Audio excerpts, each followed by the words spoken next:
அஸ்ஸலாமு அலைக்கும் வரஹ்மத்துல்லாஹி வபரகாத்துஹு.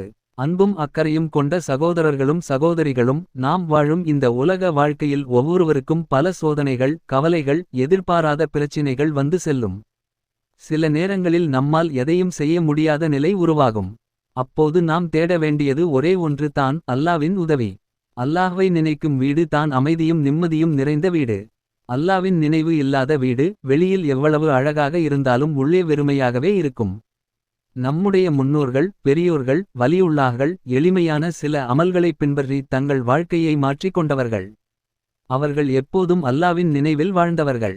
அவர்கள் பரிந்துரைத்த ஒரு அழகான அமல் பற்றி இன்று நாம் பார்க்கப் போகிறோம்.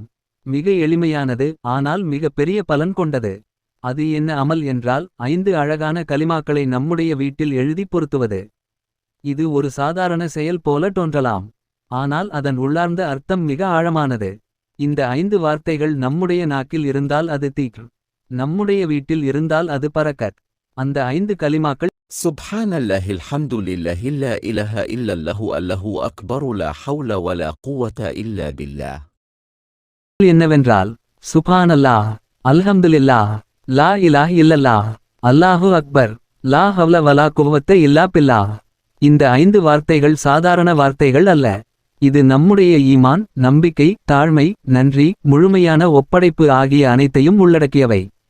சகோதரர்களே, இந்த கலிமாக்களை வீட்டில் எழுதி வைத்தால் 2 முக்கியமான பயன்கள் கிடைக்கும் என்று பெரியோர்கள் கூறியுள்ளனர்.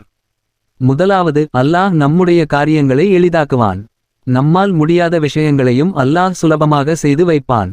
இரண்டாவது, வீட்டின் சூழ்நிலை மாறும். மன அமைதி, சந்தோஷம், ஒற்றுமை, நிம்மதி ஆகியவை அந்த வீட்டில் நிலைத்து நிற்கும். நாம் பல நேரங்களில் வீட்டில் பிரச்சினைகள், மன அழுத்தம், கவலை, கோபம் போன்றவற்றை சந்திக்கிறோம். ஆனால் அந்த வீட்டில் அல்லாவின் பெயர் ஒலித்தால் அந்த சூழ்நிலை மெதுவாக மாற ஆரம்பிக்கும். ஏனென்றால் திக் இருக்கும் இடத்தில் ஷைத்தான் தங்காது.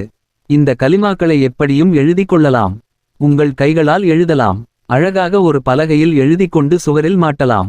காகிதத்தில் எழுதிக்கொண்டு பிரேமில் வைத்துக் கொள்ளலாம். முக்கியம் என்னவென்றால், அந்த வார்த்தைகள் நம்முடைய கண்களுக்கு அடிக்கடி தெரிந்து கொண்டே இருக்க வேண்டும். அது நம்மை நினைவூட்ட வேண்டும், நீ அல்லாஹ்வை மறந்துவிடாதே என்று. இதோடு சேர்த்து இன்னும் 2 சிறிய அமல்கள் உள்ளன. ஒன்று, இந்த 5 கலிமாக்களையும் ஒரு சிறிய காகிதத்தில் எழுதி எப்போதும் உங்களுடன் வைத்துக் கொள்ளுங்கள். ஆண்கள், பெண்கள் எல்லோரும் வைத்துக் கொள்ளலாம். இது ஒரு நினைவூட்டல். நாம் எங்கு சென்றாலும் அல்லாவின் நினைவு நம்முடன் இருக்க வேண்டும். இரண்டாவது, 5 வேளை தொழுகைக்கு பிறகு ஒரு முறை இந்த 5 கலிமாக்களையும் ஓதுங்கள். மிக குறைந்த நேரம் தான் ஆகும். ஆனால் அதன் பலன் அளவிட முடியாதது. இந்த சிறிய அமல் தான் நம்முடைய வாழ்க்கையில் பெரிய மாற்றத்தை கொண்டு வரும். சகோதரர்களே, நாம் பெரிதாக ஒன்றும் செய்ய முடியாத நேரத்தில் இந்த மாதிரியான எளிய அமல்களே நம்மை அல்லாஹ்விடம் நெருக்கமாக்கும். நம்முடைய வீடு அல்லாவின் நினைவால் நிரம்பினால் அந்த வீடு ஒரு ஜன்னத் போன்றதாக மாறும். அல்லாஹ் நம்முடைய வீடுகளை மகிழ்ச்சியான வீடுகளாக மாற்றுவானாக. நம்முடைய தேவைகளை எல்லாம் நிறைவேற்றுவானாக. நம்மை எப்போதும் தன் நினைவில் வாழும் அடியார்களாக ஆக்குவானாக. இதேபோன்று பல பயனுள்ள விஷயங்களை பகிர்ந்து கொள்ளும் இந்த சேனலை தவறாமல் தொடருங்கள். இந்த உரை உங்களுக்கு பயனுள்ளதாக இருந்தால் அதை மற்றவர்களுக்கும் பகிருங்கள். உங்கள் ஆதரவு எங்களுக்கு மிகவும் முக்கியம்.